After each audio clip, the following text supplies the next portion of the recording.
আসসালামু আলাইকুম গাইস, আমি হচ্ছে এখন আছি বান্দরবন। আপনারা দেখেন বান্দরবনের রাস্তা। বান্দরবনে আসলাম এসে, মানে আজকে রাতেই বের হয়েছিলাম।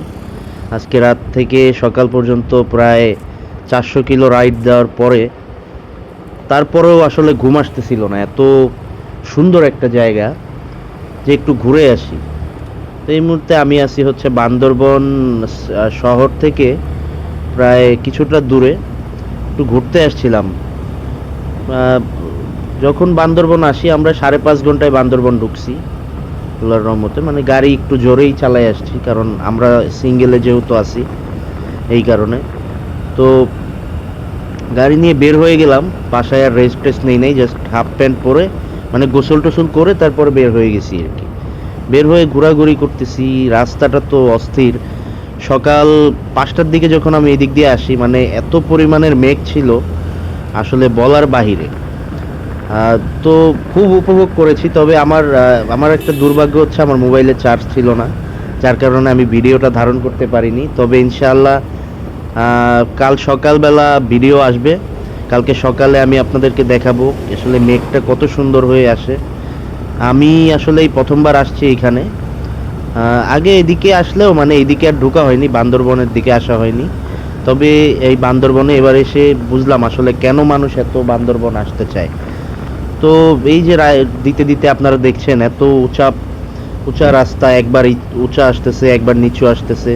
এরকম আরও একটা রোড আছে যেটা হচ্ছে থানচি যায়। তো ইনশাল্লাহ কালকে আমি এই ভিডিওটা আপনাদেরকে দিব। তো আমরা থানচিতে যেয়ে কি কি করব সেটাও আপনাদেরকে আমরা ভিডিও আকারে ধারণ করে আপনাদেরকে দেখাবো। অবশ্যই আপনারা উপভোগ করে দেখবেন। এবং যারা বান্দরবন আসবেন তারা অবশ্যই বাইকের লক সেফটি নিয়ে আসবেন, কারণ হচ্ছে এদিকে একটু রিস্কি আমার কাছে মনে হয়। এই যে দেখছেন একটা সিএনজি, এই সিএনজি তারপর অটো, এগুলাও কিভাবে যেন এই পাহাড়ের মধ্যে উঠা পড়ে। হ্যাঁ, মানে বোঝার কোনো ইয়েই নেই যে আসলে অটোরও এত পাওয়ার। আসলে আমার খুবই ভালো লাগছে জায়গাটা। মানে সত্যি কথা বলতে আসলে আমার জায়গাটা খুব ভালো লাগছে, যা সত্যি কথা। মানে পাহাড় আসলে শুধু চোখে দেখতে, মানে আপনি যদি নিজের চোখে না দেখেন তাহলে পাহাড়ের সৌন্দর্য বুঝতে পারবেন না। এখন আমি হয়তো ভিডিও করতেছি ঠিকই, কিন্তু আপনারা কিন্তু জিনিসটাকে মনে হচ্ছে যে সমতল, তা আসলে না। আপনারা যখন এখানে আসবেন সব কিছুই দেখলে মানে বুঝতে পারবেন যে এত সুন্দর একটা জায়গা। বিভিন্ন জায়গায় হচ্ছে আপনার ডান বাম দিয়ে উঁচা উঁচা পাহাড় চলে গেছে, পাহাড়ের উপরে বিভিন্ন হোটেল আছে। তো আমরা আর ওইগুলোতে উঠি নাই, কারণ আমরা যেহেতু একদিন রেস্ট নেওয়ার জন্য এখানে আসছি। আসলে মেইনলি বান্দরবনে দাঁড়ানোর একটাই কারণ, এখানে আসলে আমরা একটু রেস্ট দিতে আসছিলাম, কারণ আমরা যেহেতু সিঙ্গেল আর আমার পিছনে যে আছে উনি হচ্ছে আবার বাইক চালাইতে পারে না। হ্যাঁ, তো এই কারণে হচ্ছে আমি পুরো রাস্তা চালাই আসার কারণে আমি একটু বেশি ইয়া হয়ে গেছিলাম, মানে ক্লান্ত হয়ে যাওয়ার কারণে।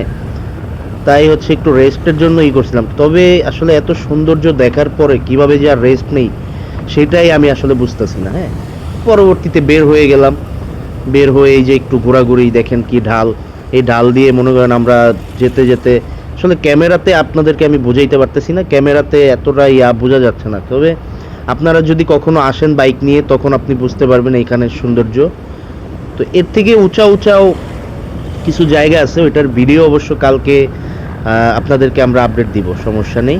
তো সবাই ভালো থাকবেন, সুস্থ থাকবেন। আল্লাহ হাফেজ।